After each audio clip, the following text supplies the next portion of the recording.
When I was growing up, somebody said to me, relinquish the ego.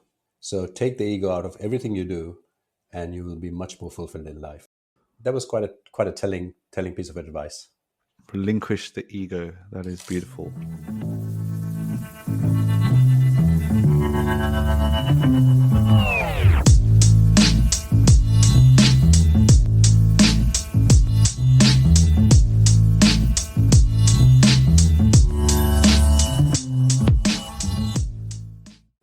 Namaste and welcome to the Vichar Manthan podcast. My name is Sumit Sharma and it is my great privilege to be a part of this project, a VM project looking to explore modern day issues through a dharmic lens. We hope in a relaxed and engaging manner.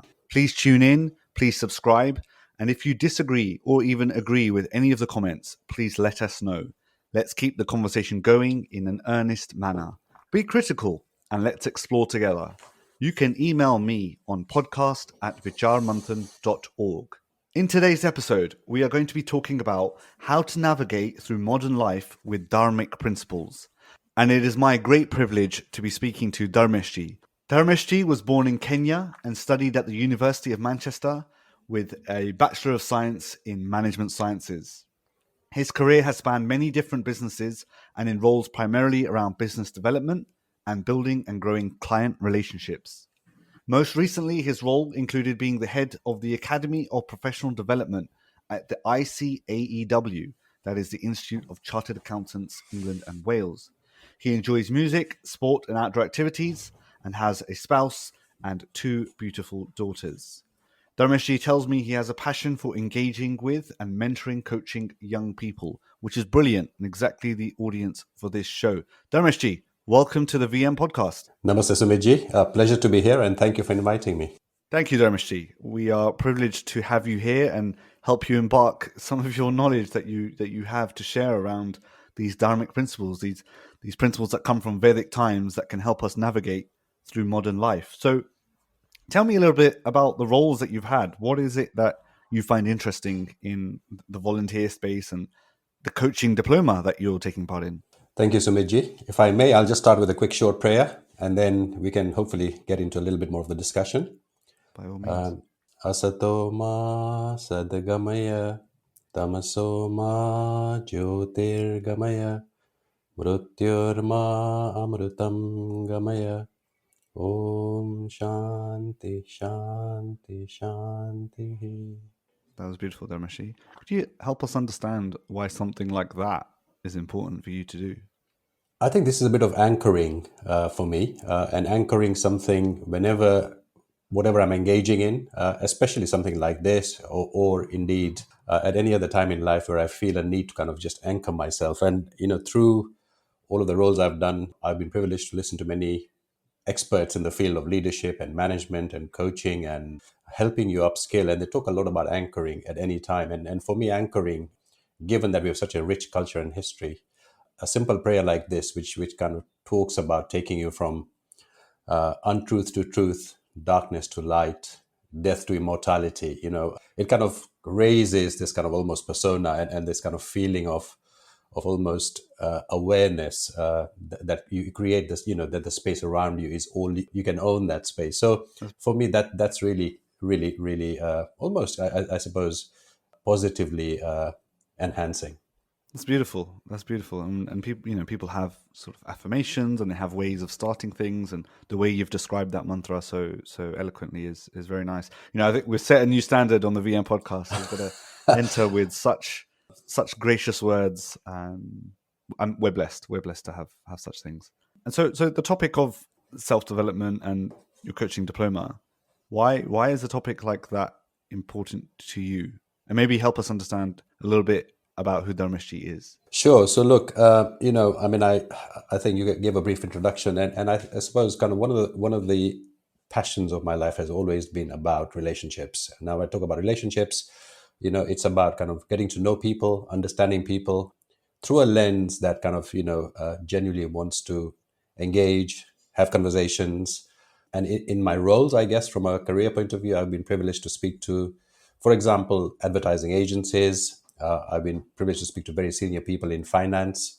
I've been privileged to speak to buyers around the world in different roles. So all of those bring rich experiences because you get to know the person, but also kind of what motivates them. What are they looking for in terms of a working relationship? What are the kind of pain points? So all of that brought together, kind of almost has a journey where you kind of ask these questions. You want to really get to the nub of how you can maybe alleviate some of the challenges and pains that they have in their workplace and offer solutions accordingly. So for me, that's always been something I've thoroughly enjoyed, and became a really good kind of strength for me with really good mentors and coaches along the way. And to the point of coaching, I've always wanted to be a coach. Now, some people will say the coaching industry is not regulated, so you could actually become a coach without qualifying or having a qualification. So I've indirectly coached quite a few people, both my teams and perhaps clients to a certain extent. Also in my voluntary role, working with organizations where they're young people. So involuntarily, you kind of help them upskill through your own experiences and knowledge, give That's them great. confidence. Yeah. And that's very admirable too, sharing in knowledge that you have. I'm a strong believer in the mentor-mentee relationship. It's important to have mentors. It's important to also have mentees. You've got to constantly be refining the skills you have, and there's no better way to do that than to teach it. You quickly pick up the gaps you have. And I think it was beautiful what you were saying earlier there about relationships. Relationships are vital and important. People buy from people. And it doesn't matter what industry you're in, if you're in corporate sector, if you're in private sector, public, volunteering capacity, life skills alone, people have relationships with people. And interestingly enough, another podcast is coming out on the application of dharma, and we highlight specifically the topic of relationships first. So we exist and we coexist as society. So it's important for those relationships to be bolstered, to have integrity. And so a pursuit for you in this space, and then the way you link it back to business and the way that we operate with each other, you've had the opportunity to speak to professionals in all capacities. So relationships are definitely important, that almost that rapport building between two people, so that we're on a level playing field, be it about business, be it about commerce, be it just about life. That's great. Absolutely. And is that something you do quite a lot of, Sumit? I do. So hosting the podcast, speaking to lots of new people.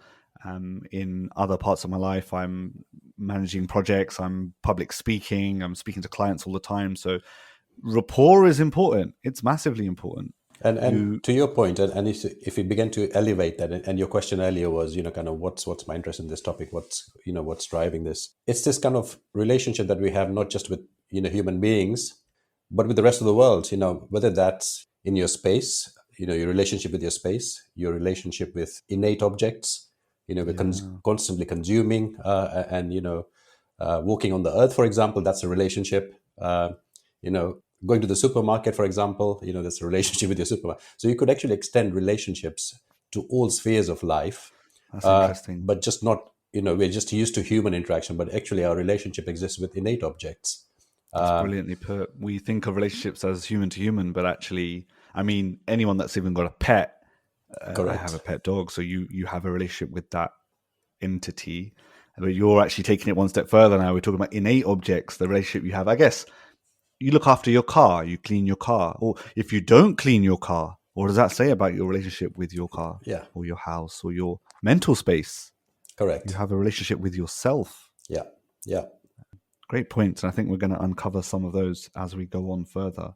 Certainly the pandemic that we've all been through has surfaced a lot of different things for different people, different societies, different countries. But especially, I think, if you look at sustainability, that's always been talked about for the last maybe 50 years. I've had a keen interest in, but from two perspectives. So if you think about sustainability and what's happening in the current climate, that's a buzzword at the moment, right? Absolutely. So if you think about CSR, which came into effect about 20 years ago, this is corporate social responsibility, then became ESG, which is environmental, social, and governance objectives and goals, to now what we would call sustainability as a whole.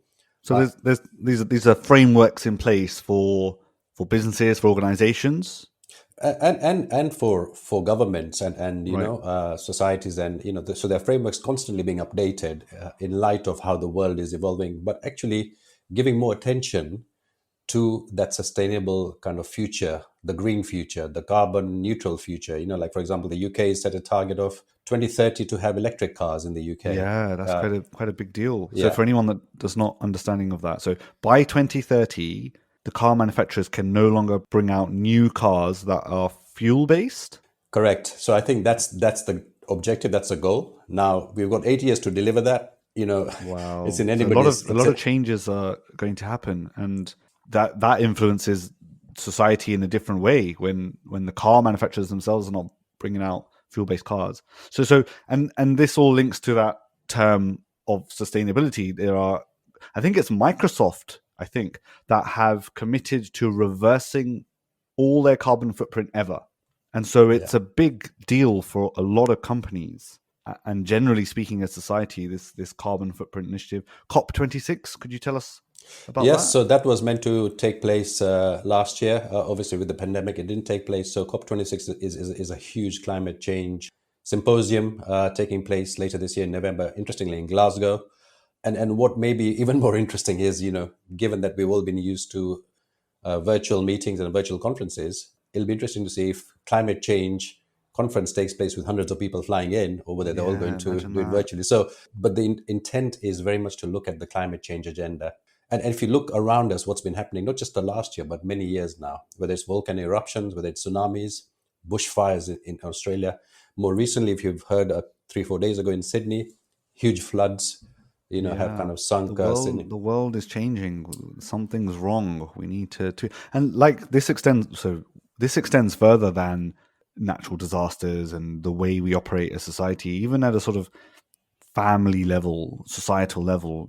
Kids have iPads and the world of the internet and how fast that's moving and the people that are failing to catch up with that. Society is moving, it's changing. We as humanity is being rewritten, I think.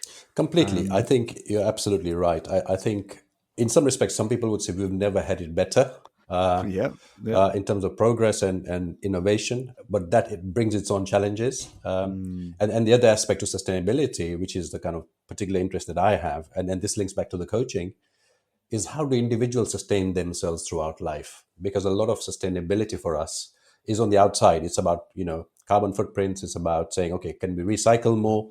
Can we, use less electricity in the house? We talk about future green smart homes that will kind of, be more that's a great friendly. Solar that's a great panels. point. That's a great question. So, and everything you're listing here is externally focused. How do you recycle more? How do you eat more healthily? And that those are all external factors. So, what are you saying here? That there's an internal way to do this? Well, I mean, like with everything else, and I kind of, use an analogy sometimes, which is to do with where do we start? What's the starting point? Because all the frameworks and policies and guidelines in the world, they're being written up. Now, we can set ourselves goals and targets, and that's great. I think there's a recognition that something needs to change in the way we are kind of interacting with the environment, in our consumption. Yeah, and a big challenge for us, though, therefore, is if you think about the last year, but also the last 5 to 7 years, in all of that progress and technological innovation, why are we seeing more and more people talking about now well-being, mental health? We're talking It's a big about topic. It's a big sustenance. topic. So for me, that individual sustainability is really key, because if you start with yourself, you can then begin to influence and impact everything around you. That's very interesting. We have KPIs, we have career development plans, we have personal development plans at work. It's a structure, there's a process on how to be successful. Correct. I guess what we're saying here is to navigate through modern life, you should have some type of framework for your personal life. This long life you're going to live where work is only a small part of. Do you have a plan in place? Do you have a way in which you can navigate through that modern life? And Dharmesh, I believe you're claiming that Dharmic principles, frameworks that come from Vedic times, can help us solve some of those problems. Do you think we're more acutely aware now of our internal impact as a result of pandemic? The pandemic has given people the space and time, in my view, to sit and reflect, and that is what it is. It's reflection. The more reflection you can have, and then you think about the explosion almost of all of these mindful activities, mindfulness, Yeah, there's lots of it out there. yoga, exercise. Then you talk about all of these apps that have suddenly come into being, Headspace, Calm. All of these apps are doing so well, and I suppose the positive news is we have seen a kind of an increase in the uptake of these apps, and even young people now realizing actually they need to find some space for themselves, because in all of what has happened for the last 12 months, it's the first time people have had the opportunity to say, actually, I've got half an hour extra in my day or 15 minutes extra in my day, because maybe you're not traveling, because you're furloughed, because you're at home. So all of that begins to give you something over and above your daily routine to say, actually, I want to try this, because people have had it in their own minds, but it's about I doing think it. so. I think so. I think there will be a camp of people who have found the time and space to work on themselves. But I also think there'll be a camp of people who are struggling through this. What does this mean? How do I operate within this? I'm losing a sense of identity or even purpose. I definitely think there are people out there that are not doing well as a result of working from home during this pandemic. Like I myself, I am very fortunate to work for a company that gives me great liberty. I would work from home 1 day a week normally, but then I would also be on client site in London somewhere 1 or 2 days a week. So I'd be in the office 2, maybe 3, sometimes 4 days a week.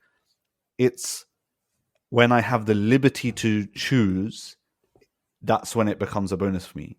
Now that I've been inside these four walls for over a year, it doesn't quite feel the same. It's not as enjoyable. But let's not digress. You're here to help us navigate through modern life with Dharmic principles. And I guess this whole acutely aware of how our impact is at an individual level, it's because maybe we are working from, maybe when the pandemic first hit and there were shortages of food and medical supplies and there was lots going on, people became aware. People became aware of what their impact was. Do I really need to buy that much food? Can I help my neighbor? Can I help my street? Can I help that elderly couple? Can I do more that's not for myself? I think some people thought that. Well, absolutely right. And I think if you go back to, management world, there's a hierarchy of needs by Maslow. What's interesting is last year when the pandemic hit, and I think you'll recall this, the sales of toilet rolls kind of ballooned through the roof, and people were, hoarding toilet rolls. And I was thinking to myself, and probably, if you think about certainly the Indian subcontinent, for thousands of years, nobody's ever heard of toilet paper. So, So interesting. but here, suddenly that need. Can you imagine the basic human needs That's what it is, right? So when you look at Maslow's hierarchy needs, it comes to the basics. Correct. And people thought and certainly acted in that time that their basic human need at some level began with the toilet roll. Yeah. And here you are making a stark comparison to the Indian subcontinent, where toilet roll, the franticness about buying it, even the waste, what happens as a result of creating paper like that, isn't even a thought. Wow, we have much to learn from the East, I think. And back to the point of sustainability, people today will cringe. In the UK, if you tell a 15-year-old or 16-year-old to say, actually, you don't need toilet paper because for thousands, But if you go on holiday to somewhere where they have a luxurious bidet and and all that, then it's a luxury. But in our own homes, it's different. And it's sustainability again. My point around sustainability is from a dharmic principle, from the ancient civilization we come from, sustainability has always been embedded into our lives. And you hear a funny joke sometimes, Sumit Ji. How do you recognize an Indian? Somebody asked this question. So if you say from the Indian subcontinent, how do you recognize an Indian? Well, you'd say, well, the ladies wear saris, some people put tilaks, the men often, will have a particular kind of dress code or whatever. But the other really interesting thing is, if you think back 30, 40 years, because my mom, with that toothpaste tube, she would use a rolling pin to kind of get the last bits out of that toothpaste. Now, it really was, you had to do that to sort of get the last squeeze. Or if you have a shampoo bottle or then even the last bit left, you add some water, really So shake it. it's about not wasting and being Yeah, sustainable and and this is the kind of thing that always kind of came through, our lives, and you see it in daily practice. So, so just again, it's more an external focus, uh, but coming back to this internal focus is really what's kind of, I suppose, for me, where the Dharmic principles apply. So, Dharmic principles pervade everywhere. If you, sure, I agree. The Dharmic principles are timeless, and I yeah, think one of the ideas of the VM podcast is to try and understand some of that a little bit further. So we were talking just recently about episode 1 on the podcast about exploring Dharma. So Dharmesh, let me ask you then. We're talking about this internal concept of being sustainable, mhm. and therefore that helping us navigate through modern life. Can you give me some tenets, some sort of structure or framework? Like, how does this fit together? Yeah. So look, I mean, if you go back far enough, back to our kind of Vedic times, or the times our rishis were, meditating, and look at the kind of richness in our culture and Sanskriti. So even things, simple things, let me just start by explaining simple things. And we talked about innate objects, our rishis, and from the dharmic principle, we worship innate objects.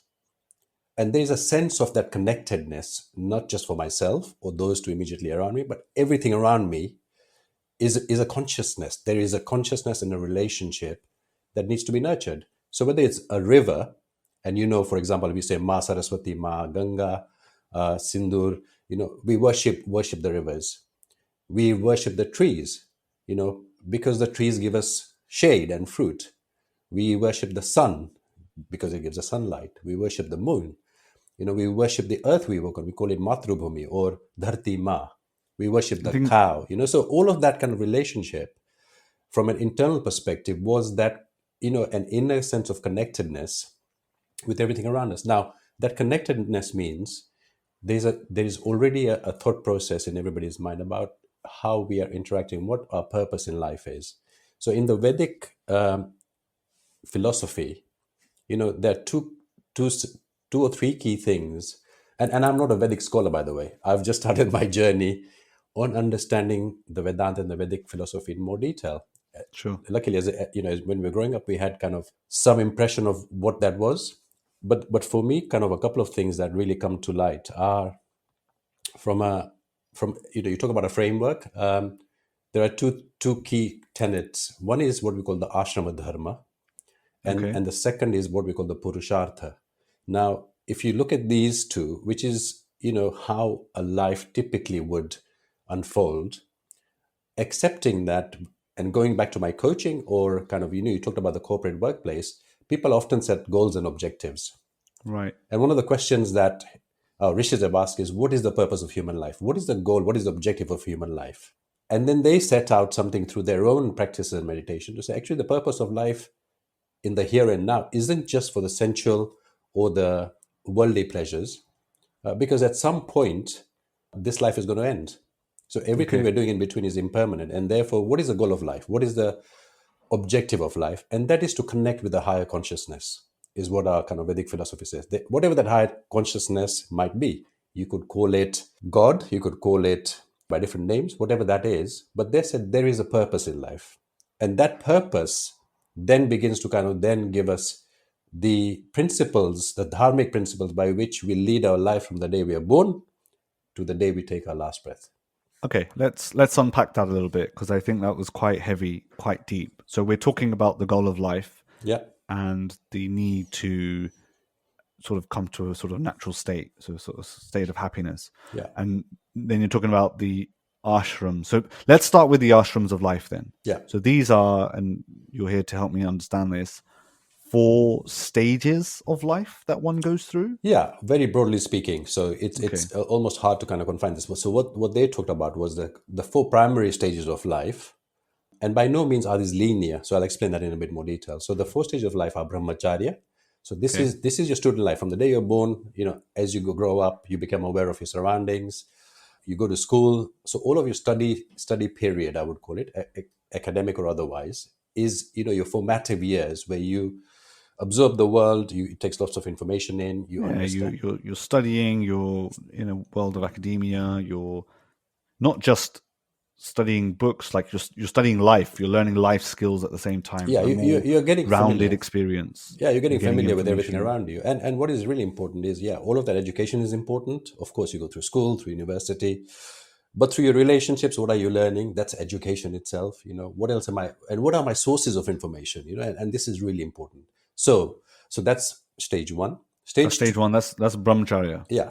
Now, for some people, that will continue till they're 30 because they want to do masters, and they'll continue learning. So this is So this is sort of maybe the first sort of 25 years of your life, Yeah, perhaps, as an where example. Yeah. you're Again, right. again. And you're saying it's not linear. So for some people that'll be different. People will stop studying, let's say, higher education earlier, and as you're Correct. saying, some will carry on and do that for longer. So the same rules don't apply to everyone. No, They're absolutely not even rules, are they? not really. No, they are principles. And so yeah, Principles. they are kind of in that kind of time that you have, which are your formative years. And some people. So we talk about education. Some people continue that forever. Look, we're all learning throughout our life. Let's Yeah, that's a fact, lifelong right? learning. So So so what comes after Brahmacharya? So after Brahmacharya is Grihastha, and Grihastha typically will talk about a householder's life. Now, Okay. also accepting again, not everybody is going to become a householder. In today's time, not everybody chooses that path. But actually, so a householder means you have those responsibilities. So if you are a householder, you may be owning your own flat or your own house, perhaps living by yourself or with your parents, whatever that might be. You might get married, you'll have children. That's Grihastha. So again, that period of life. And then again, the So principle. you're working, you're earning, you Correct. have responsibilities, you Correct. might be married. So this is grahastha. Grihastha, This I would yes. say is maybe the next 25 plus years of Yeah, your life. yeah, yeah. I mean, it could be up to that level. Some people might choose to, extend that for 20 years, 30 years, depending. And if you, in a strange way, if you look at the UK government's kind of guidance on retirement ages and pensions, you could be doing that till you're 65 or For a lot longer, 75. yeah. Okay. But again, this is what I'm saying. So this is not by any means set in stone. People have the freedom to say, actually, at the age of 50, I want to not stop my responsibilities, but I want to let go of some of those, Sure. And is that going to take us into the third into the after third, which is grahastha? Vanaprasth. So Vanaprasth Vanaprastha. means literally, as you know, from the Ramayana, Ram Bhagwan was sent to the forest, into the Van. So Vanaprasth actually doesn't literally mean going to the forest. It means you are kind of relinquishing or detaching yourself from some of those responsibilities. For example, if your children have grown up, actually they are well settled, they're moving on in their life, so you can take a step back. You feel like you've sort of done your duty, you've done your job. Yeah. So the idea of going into the forest is to be detached Yeah. from, Slowly say, removing yourself from those kind of worldly kind of living a more simple life. correct. Absolutely right. Very That's simple. vanprastha. Yeah. Okay. And then finally, you have sannyas, which interestingly is, as we know in our tradition, at the moment in India, you already have a lot of sannyasis, a lot You of have monks, ashrams people who've and taken already that step from not even going through any of these three stages. They've decided to become a monk at a very young age. So what we are saying is, for those who go through these kind of almost stages of life, that is the time you sit and completely contemplate on that next being, the next connection, and this is actually a stage further than vanprastha in that detachment. This is actually spiritual correct. devotion. Yes, it's absolutely that. It's about connecting with that higher being.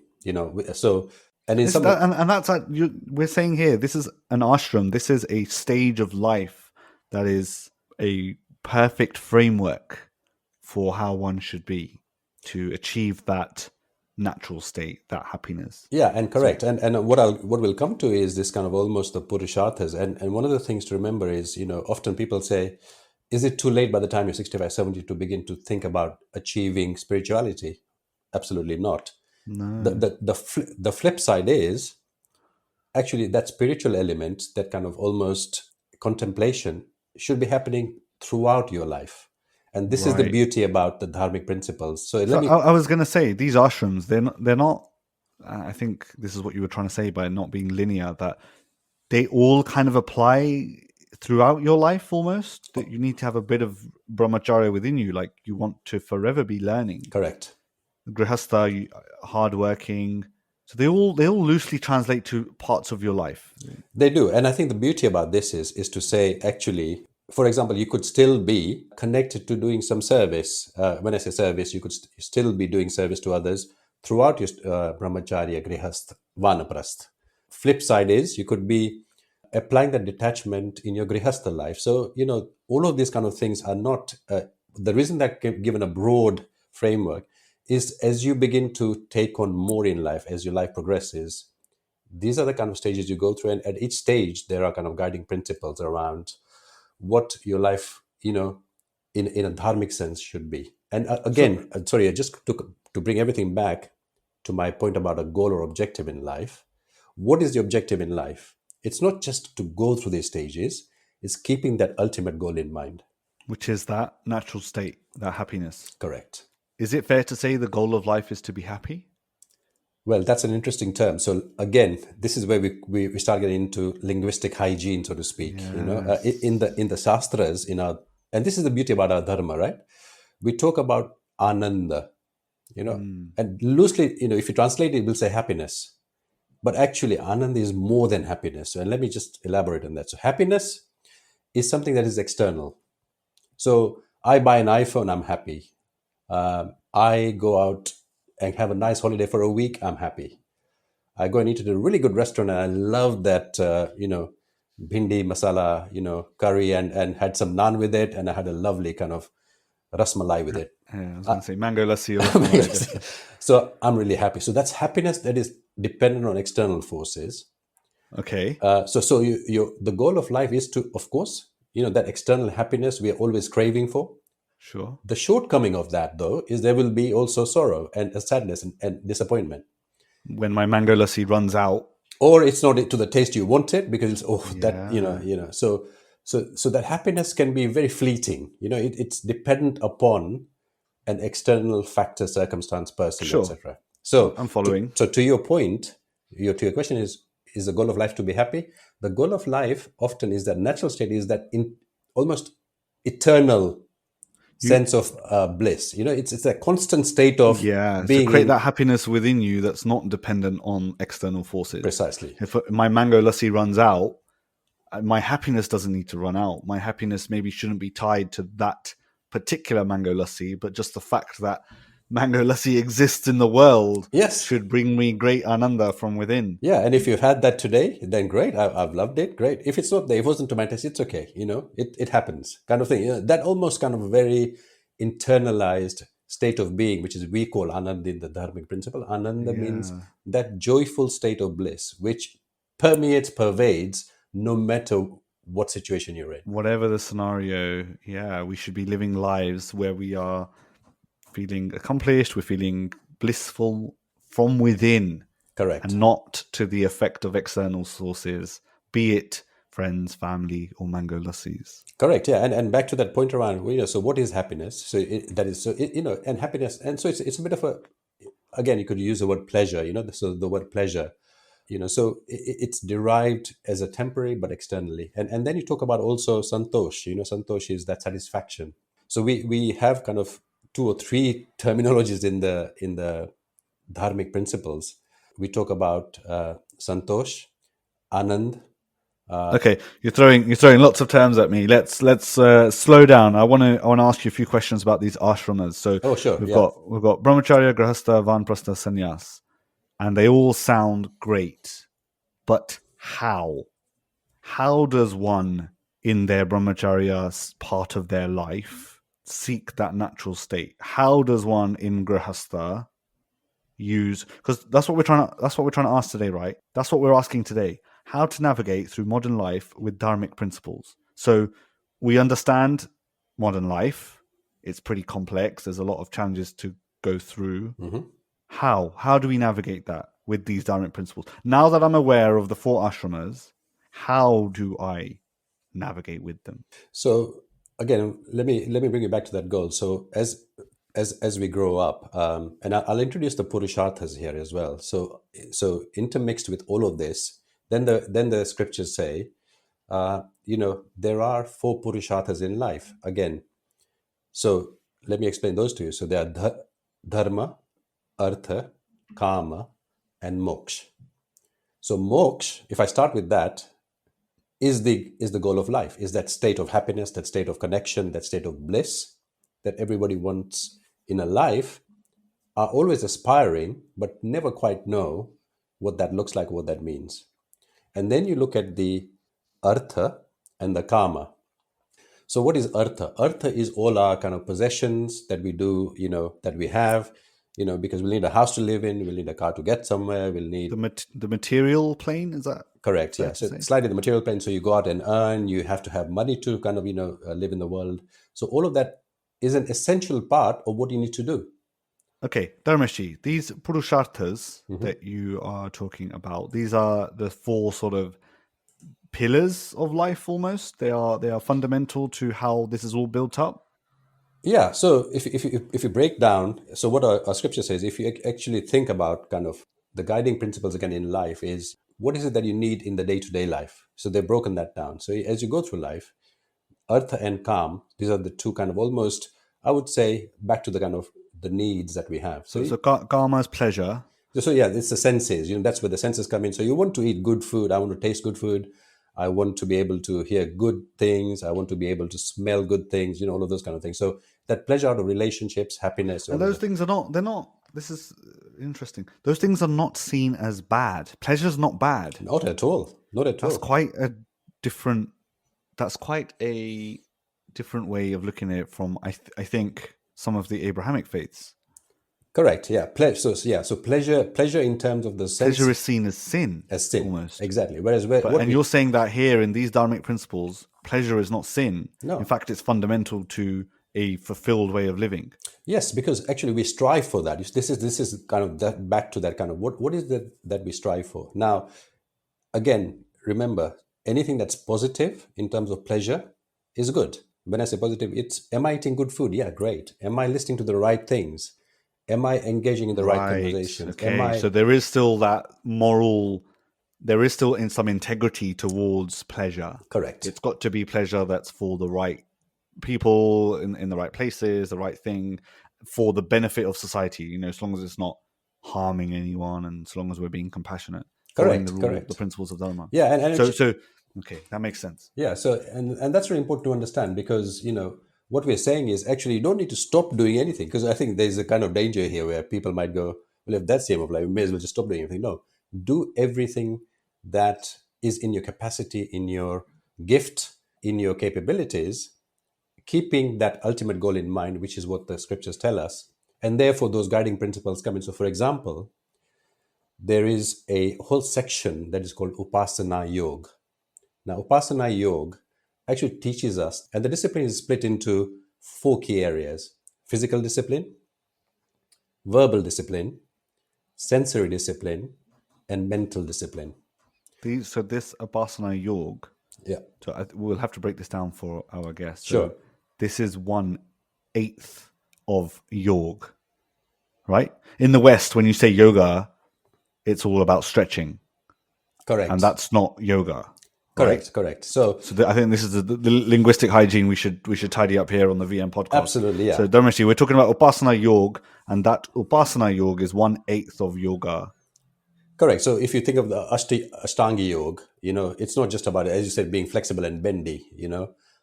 There is the ultimate, even in that eightfold process, there's the ultimate is to kind of attain liberation. Right. After. So, but when we talk about these disciplines, it is really important to understand that, because often what happens is the way it's broken down. And remember, this was thousands of years ago.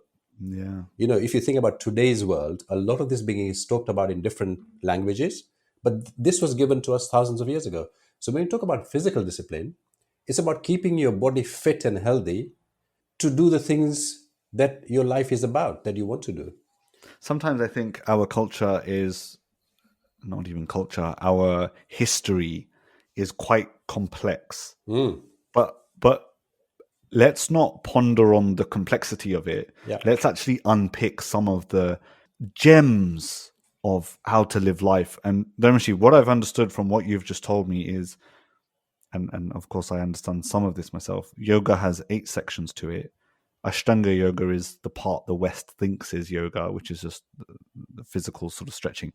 You're telling me another part of yoga, the Upasana part of yoga, of yog, is about discipline of physical, mental, Verbal, sensory, all of those verbal, kind and of things. sensory. Yeah. So the practice of Upasana Yoga helps one be more disciplined in their physical, be more disciplined in their mental, be more disciplined in their speech.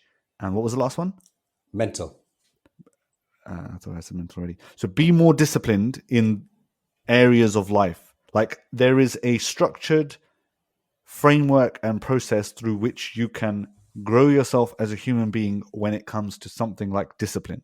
Absolutely. Wow. I do not know of any self-help book out there that could accurately describe and help you practice discipline. Maybe there is, maybe I haven't come across So, it. so discipline is looked at in different ways, isn't it? Because you talk about in the modern world today, discipline is all about using some frameworks and management speak about discipline. But what our scripture said, many thousands of years ago. So back to the physical discipline. Today we're doing that. We are keeping ourselves fitter than ever. We're eating better than ever. We're more aware. If it's verbal discipline, it's simple, isn't it? Be truthful. Don't hurt people.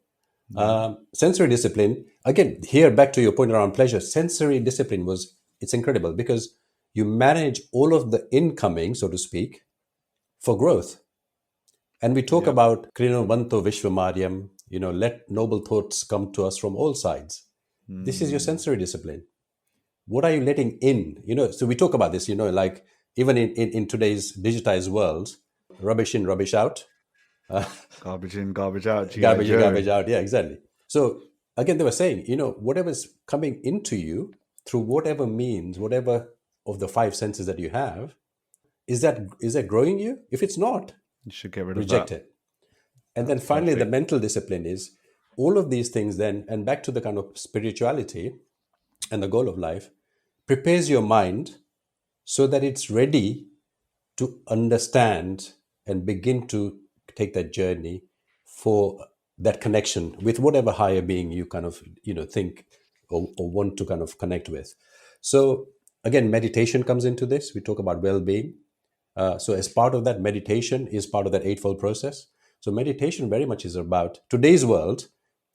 They'll tell you meditation is good to relax. It's good Yeah. for your focus, but it's not the holistic view of meditation. That's true. That's true what you're saying, right? The way meditation and mindfulness is prescribed today Yeah. is the, I think, symptomatic cure of all the stresses that are going on. But Correct. what you're saying here today, Dharmesh Ji, on the Vicharamantam podcast, is that if you're using things like meditation, mindfulness, and the rest of the Dharmic principles, the vast knowledge we have from our Vedic times, your mental capacity, your physical discipline will be at such a state that when these hurdles of life come at you, you'll be able to leap and bound and gallop over them and take them in your stride, rather than be in a position where you've got to almost succumb to the pressures and powers that be and use this as a tool to get out and repair and heal. You could be flourishing instead. Absolutely, and you've kind of really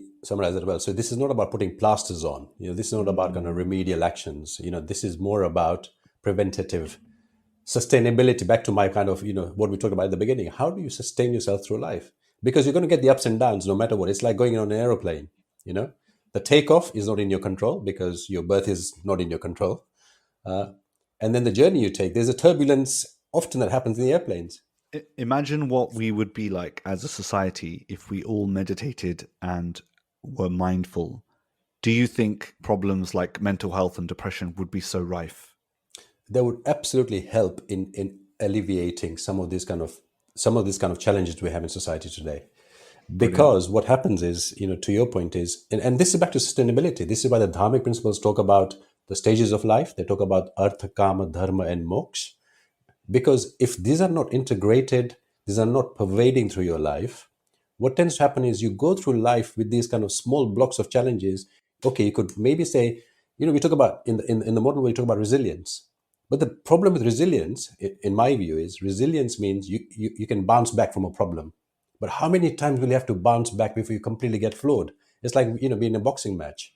Somebody gives you one, you say, okay, I'm up again, hit me again, hit me again. 5 times later, you're not going to have the strength to get up. You're physically, mentally, completely destroyed. What we're saying Right. here is to overcome these challenges, the preparation in terms of physical, sensory, mental, and verbal disciplines means your state of being, and through the meditative practices. And this was the point I wanted to make: the expansion of your mindset. We talk about a mindset in corporate language, right? Sure.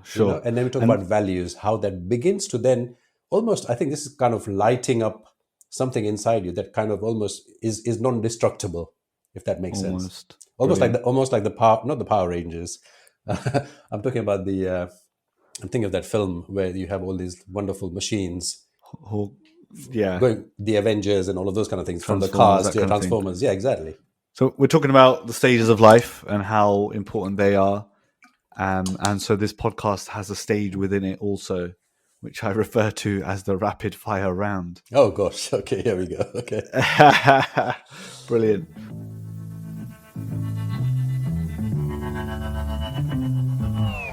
Dharmesh Ji, what is the best advice anybody has ever given you? Good question. I believe, again, when I was growing up, somebody said to me, relinquish the ego. So take the ego out of everything you do, and you will be much more fulfilled in life. And we haven't even talked about that. One of the principles of this I, who am I? This ego that sits in our head all the time. So yeah, I think for me that was quite a telling piece of advice. Relinquish the ego. That is beautiful. Dharmesh Ji, can you tell us about a time in your life where your paradigm shifted? Where my paradigm shifted? Good question. But becoming a father probably shifted my paradigm a lot. I think certainly this realization, or this kind of reality of, you're not just responsible for yourself now. You know, you have children, and it changes a paradigm. It changes an outlook. If I link it back to the Dharmic principles, we talk about dharma, artha, kama, and moksha, and this kind of grihastha stage, and this kind of eye on spirituality. What is it that you need to be doing as a father? Because children are growing up. You are a father. Yeah, as a father, what do you have to do in your grahastha, but also to fuel the Brahmacharya within your child? And all of those kind of things come into play. Again, now you're lot. leading by example. So again, it's back to sustainability, about that inner kind of voice. Brilliant. And that leads me on to my next question. What does sustainability mean to you? And I know you've got a lot to say on the topic. So what's your short answer? So for me, sustainability is consistency. Is how do you consistently turn up, arrive to be the best version of yourself in whatever situation, circumstance you find yourself in. Perfectly put. Dharmesh Ji, what goes into your perfect breakfast smoothie? The challenge I have is I'm not a great smoothie fan. So if you ask, if I was going to be asked that different, I would probably say jalebi, gathia, and chai, and with very, very spicy marcha would be absolutely my perfect breakfast. Brilliant. Not sure it goes into a smoothie, It doesn't go into a but smoothie. we'll add it to the cookbook. Yeah. If you were stranded on a desert island, what 3 items would you take with you and why? Oh my goodness. On a desert island, I would take a good book to read, books that I really enjoy, but I would certainly have a book to hand. The second thing I'd probably carry with me is the ability to, again, back to this point of around kind of well-being, meditation, being able to kind of take that with me, so that if nothing else, I had nothing else to do, that's all I would do all day. So maybe like a yoga mat, maybe for you to sit on. Correct, something like that. And then finally, something that kind of just maybe enables me to sustain myself, which is maybe a knife or something that kind of helps me cut a few things, in the island if I can. But yeah, that's a good question. I not often thought about it from that perspective. Brilliant. And that's the whole purpose behind it. You alluded to something there, and it's my next question. What is your favorite book? Oh, goodness me. I have lots of favorite books. I would probably say The Alchemist. Okay. I just recently listened to that. It's one of the books that kind of, I suppose for me, was at a time when a lot of those kind of thoughts were going in my head. But when I read The Alchemist, I was like, so much of this is resonating. It's kind of, you bring it into your own kind of, thought patterns. So for me, that's been a book that I would say at least sits among the top of my favorites. And there are quite a few. Brilliant. Thank you. If you had one superpower, what would it be? Superpower. Oof. I would love to be able to give children, when I say children, young people, wherever they are in the world, hope. Okay. Hope in the sense of you can be who you are, achieve what you want to, in a way that is not dictated by my own perceptions. So it's about giving somebody that kind of almost self-belief, I think is the word I'm looking for to say. Okay. Interesting superpower. I don't know Dharmesh if that Ji, answers your question. Is that a superpower? I'm not even sure. I don't know. It's a little strange. It's a strange one, isn't it? Yeah. People talk about like flying or seeing through walls or something. But Oh goodness me. Okay, if you want me to answer that again, if I could, yeah, I would say, yeah, probably, yeah, flying. Well, like an eagle. Yes, absolutely, flying like an eagle. Actually, maybe brilliant. no, maybe even Iron Man. Okay, put it there. Iron Man. Okay, I'm going to say that. Okay. Not sure how sustainable he is, but Iron Man will do. Dharmesh Ji, here today on the Vichar Manthan podcast, I would like you to make a commitment to something that makes you more sustainable as an individual. Is there something that you can commit to for us here today? Is there something in your life that you've been meaning to do or you've been putting off or you just think would take you that step closer to sustainability? What is that one thing? And kind of coming back to that question, yes, so it's about my perspective, changing my perspective. I want to be so perspective towards people, towards things, having a little bit more of a open mind. And I think back through the meditative practice, which I want to do more of. Sure.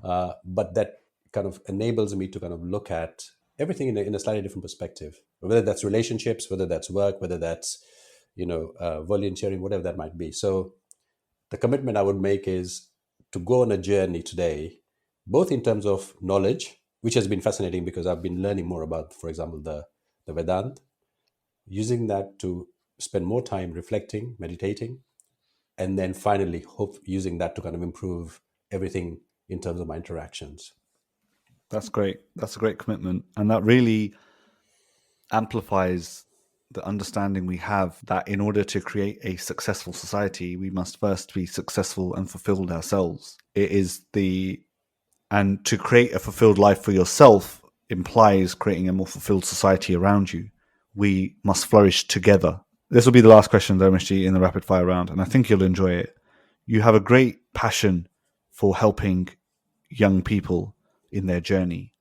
So if you could share your favorite quote or your top tip to all of our listeners out there to give them some type of hope, to help them realize the flourishing within them, what would that be? What is your one piece of advice? Oof, the one piece of advice, and I'll read a quote actually, just to let you know. And I suppose everything we're talking about at the moment is about learning. It's about growth. For me, we've been given this life, and I would say this to young people: is you've been given the life, you've been given an opportunity here, and the difference between you and an animal is the fact that you've got a brain. You can think, you can set goals, you can plan. So for me, it's about so learning is about finding out what you already know. What you do with that learning is more important than the learning. That's great. So doing is more important, is the next step from learning. So for example, if I've learned something today, if I'm not putting it into practice, it's just like a book because it's sitting in a Right. book. Applied knowledge. There's no Applied. point having all the tools in the kitchen being sharp if you're not going to go cut anything with them. And for me, it's whatever you apply to, whether it's in the workplace, in your studies, in life. You talked about that kind of life plan, the personal development plan. Learn, but do something about it. Brilliant. That was the end of the rapid fire round. This is the Vichar Manthan podcast.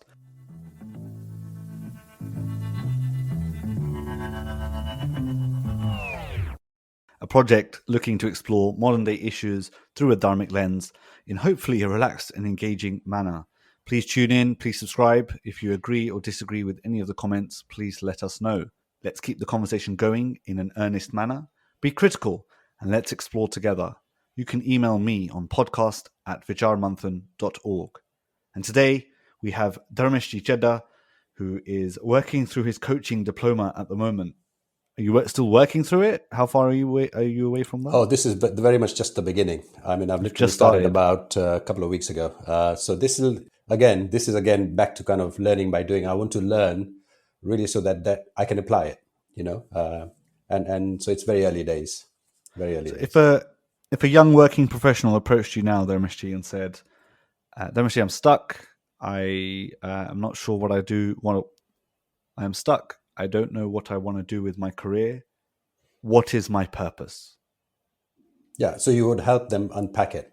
It's about kind of what's true to their values. You'd explore, and that's the beauty about coaching. It's about asking them what matters to you. And somebody might say, for example, I want to earn lots of money. Great, okay. How do you think that's going to happen?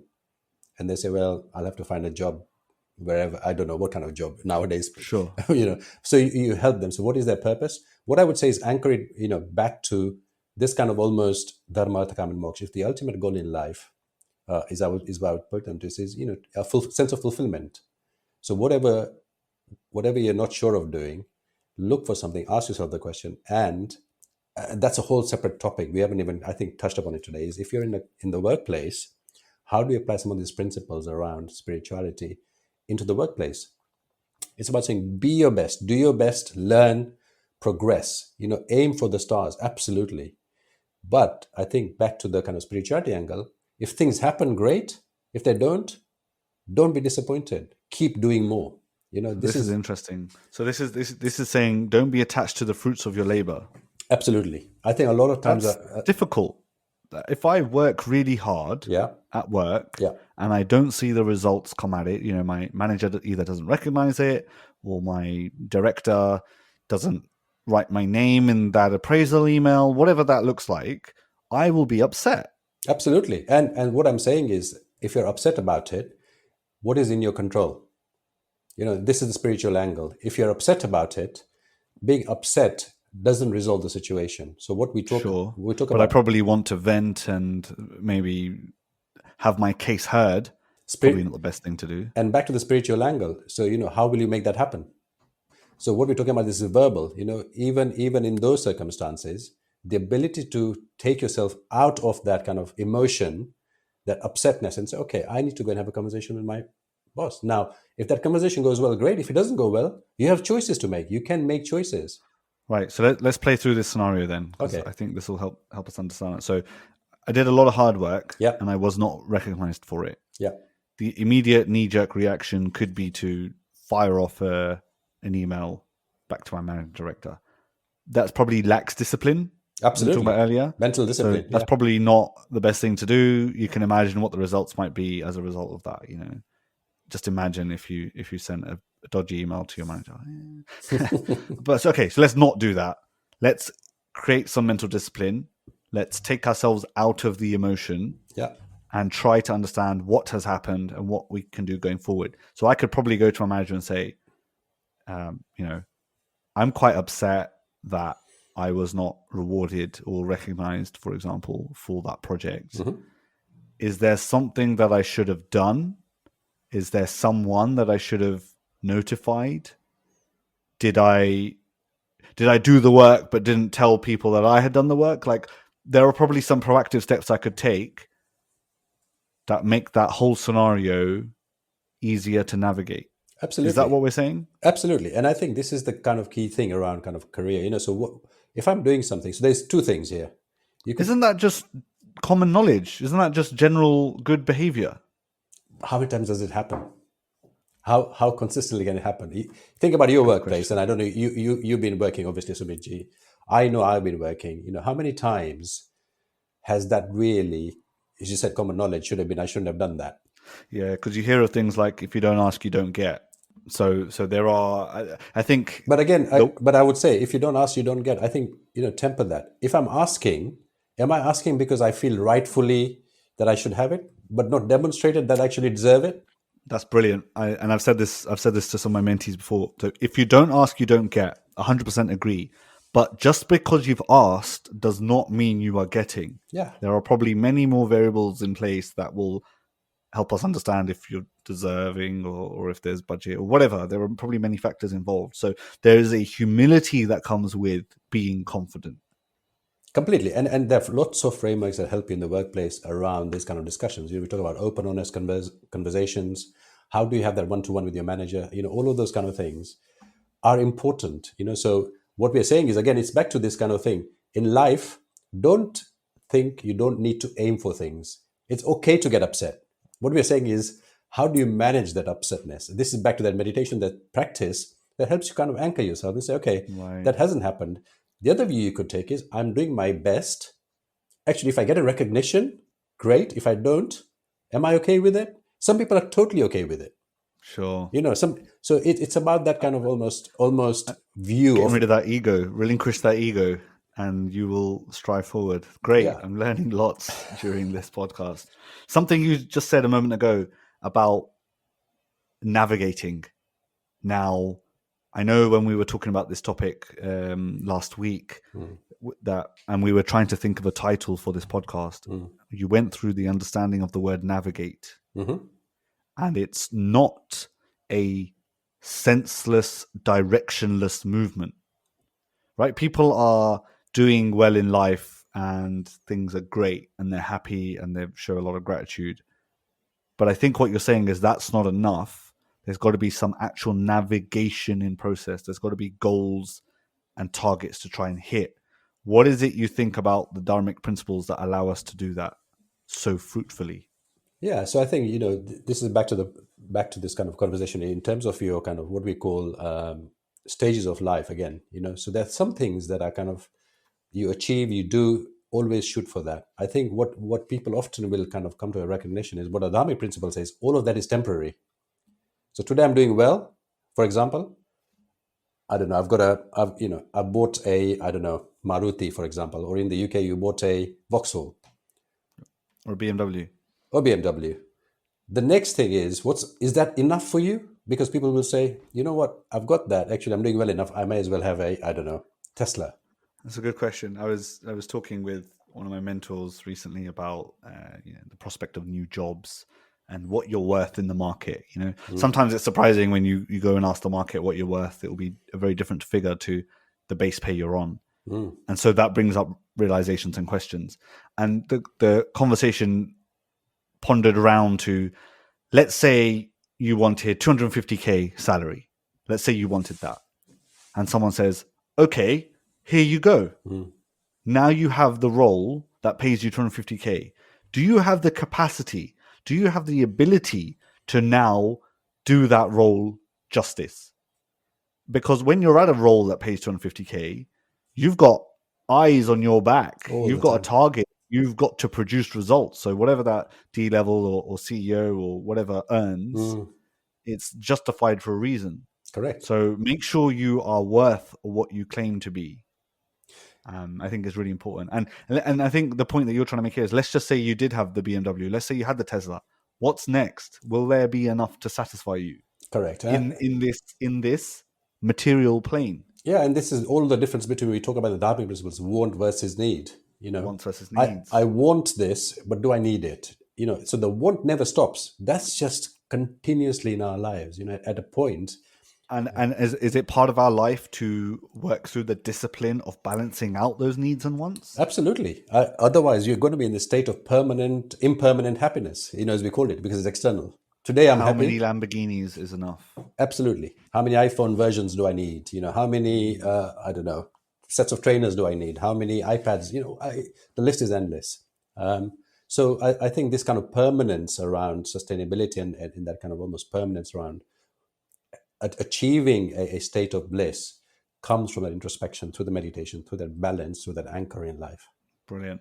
Okay, I think that's a great point at which we can begin to wrap up. So Dharmesh Ji has helped us understand the 4 Ashramas of life. We go through these stages, and again, these are not prescriptive, right? These are some of the greatest scriptures we've had that give us guidance on how to navigate through life, through Brahmacharya, through Grihastha, through Vanprastha, through Sannyas, and really how to do those things, how to navigate. We understand modern life is complex. It's difficult. The pandemic has highlighted much of that for us, has given us a forum in which we are able to reflect, and we've become more aware of what our external sustainability looks like. I think Dharmesh Ji has helped us understand what internal sustainability can look like with the four Purusharthas. How do things like Dharma, Arth, Kam, and Moksha help us? And I know we haven't touched on those in enough detail. Maybe we'll have to save that for another podcast. But Dharmesh Ji, is there a summary statement? Is there something that we can sum up to help us understand how we can navigate through modern life with Dharmic principles? Yeah, I'd probably say just two things really. Often there's a rule of three, isn't there? Rule of three helps everybody remember. But anyway, so the first thing to say is, look, to all those people listening, we have an incredible amount of wealth, and I talk about wealth not in the material sense. I talk about wealth in our scriptures, in our Vedic philosophies, in our scriptures. And I understand, and I'm probably in the same kind of position, is how do you unpick some of that? Because there is so much, sometimes it can seem overwhelming, but make a start somewhere. There is some incredible insights, life guiding principles that exist in our dharma, in our dharmic principles. So, ask people, read, kind of find out a little bit more. I'm also on the same quest. The second is, simple things like as you grow up through life, whether you're a child, whether you're a parent, whether you're a teenager, whatever you are, remember those kind of things that you're passing through, but what can help you navigate, to your point, what can help you? And these are laid out in our kind of scriptures from the simplest things. For example, these kind of disciplines we talked about, through these kind of goals, really anchoring yourself, take some time for reflection and meditation. And finally, I'd say our life on earth.